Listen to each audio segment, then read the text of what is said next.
Assalamualaikum warahmatullahi wabarakatuh. Saya Firza Skia dari Lokal HES 3A. Saya akan menjelaskan materi dari kelompok kami, yaitu kelompok 9, tentang konsep mahabbah dan rumusan individual tentang perilaku bertasawuf dalam dinamika kehidupan modern.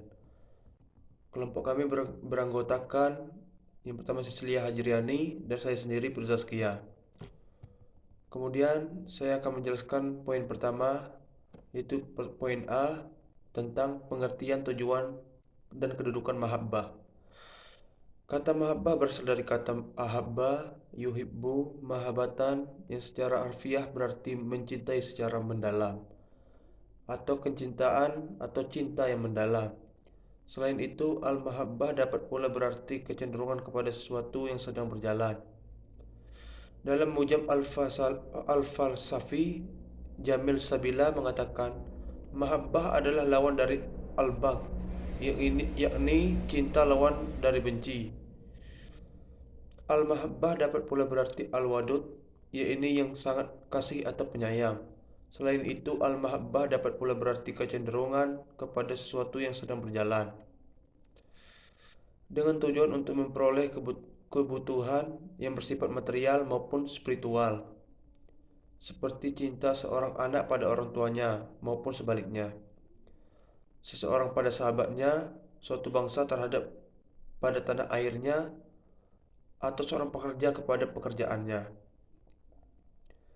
Mahabbah pada tingkat selanjutnya dapat pula berarti suatu usaha sungguh-sungguh dari seseorang untuk mencapai tingkat rohaniyah tertinggi dengan tercapainya gambaran yang mutlak, yaitu cinta kepada Tuhan. Kata mahabbah tersebut selanjutnya digunakan untuk menunjukkan pada suatu paham atau aliran dalam tasawuf. Dalam hubungan ini, mahabbah objeknya lebih ditujukan kepada Tuhan. Dari sekian banyak arti mahabbah yang dikemukakan di atas, tampaknya ada juga yang cocok dengan arti mahabbah yang dikehendaki dalam tasawuf, yaitu mahabbah yang artinya kecintaan yang mendalam secara ruhian pada Tuhan. Kemudian saya akan menjelaskan selanjutnya. Harun Nasution mengatakan bahwa mahabbah adalah cinta, dan yang dimaksud cinta ialah cinta kepada Tuhan. Lebih lanjut, Harun Nasution mengatakan pengertian yang diberikan kepada mahabbah antara lain yang berikut. Yang pertama, kepatuhan pada Tuhan dan membenci sikap melawan kepadanya. Kedua, menyerahkan seluruh diri kepada yang dikasihi. Ketiga, mengosongkan hati dari segala-galanya kecuali dari yang dikasihi, yaitu Tuhan. Dilihat dari segi tingkatnya, mahabbah sebagai dikemukakan Al-Sarj sebagai dikutip Harun Nasution ada 3 macam, yaitu mahabbah orang biasa, mahabbah orang sidik, dan mahabbah orang yang arif. Mahabbah orang yang biasa mengambil bentuk selalu mengingat Allah dengan zikir, suka menyebut nama-nama Allah dan memperoleh kesenangan berdialog dengan Tuhan, senantiasa memuji Tuhan. Selanjutnya, mahabbah orang sidik adalah cinta orang yang kenal pada Tuhan, pada kebesarannya, pada kekuasaannya, pada ilmunya, dan lain-lain. Cinta yang dapat menghilangkan tabir yang memisahkan diri seseorang dari Tuhan, dan dengan demikian dapat melihat rahasia-rahasia yang ada pada Tuhan.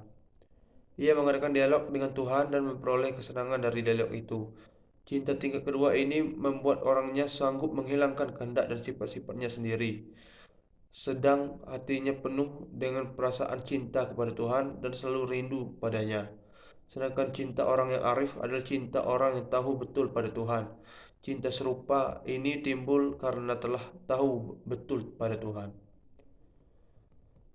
Ketiga tingkat mahabbah tersebut tampak menunjukkan sesuatu proses mencintai, yakni mulai dari mengenal sifat-sifat Tuhan dan menyebutnya melalui zikir, dilanjutkan dengan leburnya diri pada sifat-sifat Tuhan itu, dan akhirnya menyatu kekal dalam sifat Tuhan. Kemudian saya akan menjelaskan poin B, yaitu dasar-dasar ajaran mahabbah. Yang pertama, dasar syara. Ajaran mahabbah memiliki dasar dan landasan baik di dalam Al-Quran maupun sunnah Nabi SAW. Hal ini juga menunjukkan bahwa ajaran tentang cinta khususnya dan tasawuf umumnya dalam Islam tidaklah mengadopsi dari unsur-unsur kebudayaan asing atau agama lain, seperti yang sering ditudingkan oleh kalangan orientalis.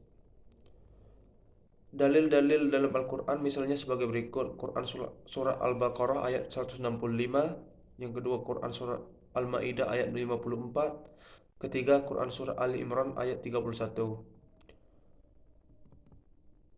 Kemudian saya akan menjelaskan poin C, perilaku bertasawuf dalam dinamika kehidupan modern. Menurut Profesor Hamka, kita bisa berperilaku sufi atau mengikuti sunnah yang sudah digariskan oleh Nabi SAW tanpa harus meninggalkan kehidupan modern. Dalam hal ini, ada beberapa hal yang harus kita teladani dari kehidupan Nabi, antara lain: yang pertama, zuhud. Beliau mengajarkan bahwa kekayaan yang sebenarnya bukanlah kekayaan harta benda, melainkan kekayaan rohaniah. Yang kedua, ada hidup sederhana. Dalam kehidupan sehari-hari tercermin kesederhanaan beliau dalam perumahan, pakaian, dan makanan. Ketiga, ada bekerja keras. Hidup sederhana yang dicontohkan Rasul bukan lahir dari kemalasan. Nabi menyuruh bekerja keras untuk memenuhi hajat hidup dan kelebihan rezeki yang diperolehnya dari cucuran keringat itu untuk kepentingan infak di jalan Allah Subhanahu wa taala. Yang keempat, ada perbaikan akhlak. Nabi Muhammad Sallallahu Alaihi Wasallam adalah contoh dari suri tauladan yang paling baik dalam tingkah laku atau akhlak. Beliau selalu memberi dorongan untuk berbuat ihsan kepada sesama manusia, berbuat baik pada keluarga dan famili, memuliakan tamu dan tetangga. Yang kelima, ada ibadah.